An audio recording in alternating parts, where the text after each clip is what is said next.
So I actually got these snacks for sale. So this is the bag. And what else do we have? Yeah, Tabaru. This is from Thailand. Okay. No problem. Basta ganyan. So, let's try this out. This is the spicy flavor, guys. Okay.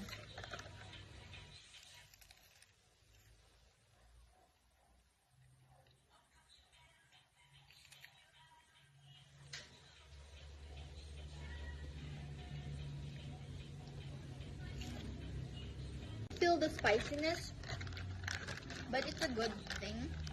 So if you can rate it out of 10, 9. Kasi hindi ko talaga nararamdaman yung flavor niya.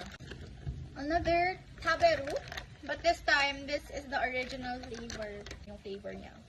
Okay, let's try it out.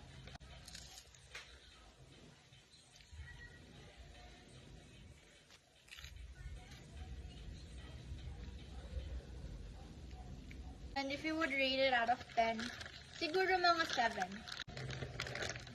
Let's try this out. I'm gonna open a little.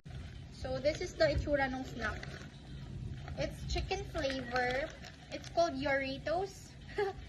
Doritos chicken flavor.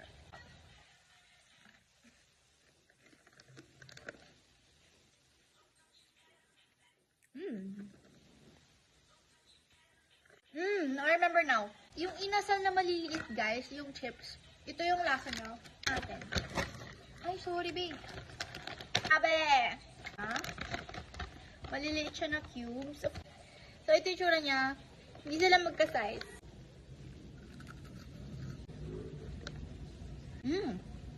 Are so good.